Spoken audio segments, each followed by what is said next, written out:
Back. I now recognize the gentlelady from New Jersey, Ms. Pou, for 5 minutes of questions. Thank you, Mr. Chairman, and to our ranking member.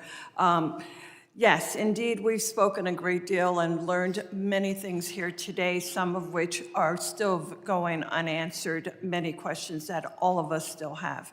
And there are a vast number of threats that endanger our homeland, from increasingly sophisticated state-sponsored terrorist networks to evolving technologies. Our law enforcement agencies are engaging criminals on multiple fronts and facing significant demands every single day. Next year, there will be an increasingly heightened threat environment in my district in northern New Jersey as we host the World Cup. Federal counterterrorism grant funding is absolutely critical in keeping our communities safe against the evolving threat environment.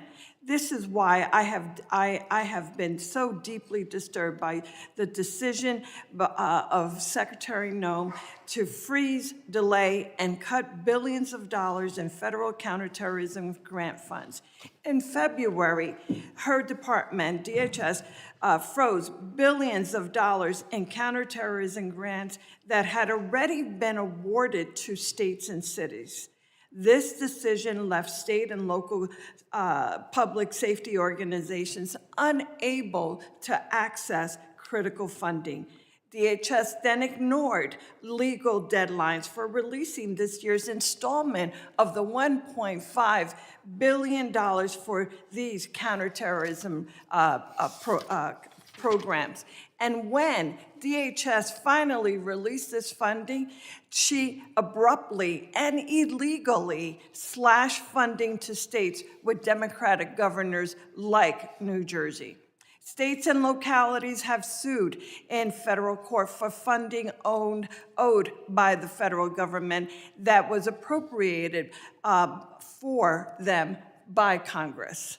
In October, I sent a letter to Secretary Noem, and if she was here, I would be saying this directly to her, signed by all of my Democratic colleagues in New Jersey's delegation, demanding that she stop playing politics with federal counterterrorism funding and immediately restore New Jersey's allocation. Specifically, I'm referring to the 50% cut to New Jersey's allocation of the Homeland Security Grant Program, which includes the Urban Area Security Initiative and the State Homeland Security Program. This is the single largest preparation grant program in the Federal Emergency Management Agency. New Jersey has relied on these federal grants to respond and prepared against terrorist attack. When she published the notice of funding opportunities for the Homeland Security Grant Program, she stated that her intent to allocate this funding was going to be based on statutory risk assessment and an analysis of relative risk to terrorism faced by the 100 most populous areas in the country.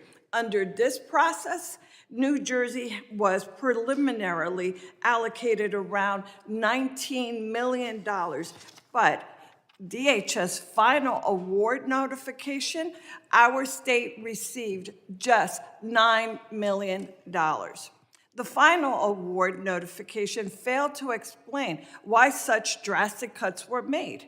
Instead, she simply stated that it was done, quote, per DHS directive.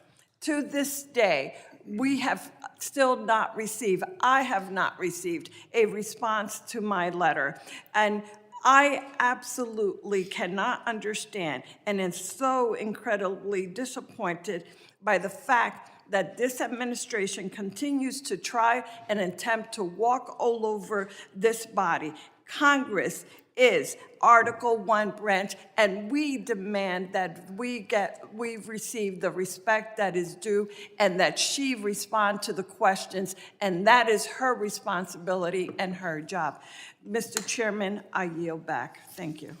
Gentlelady yields back. I now recognize the gentlelady from South Carolina, Ms. Biggs, for 5 minutes of questions.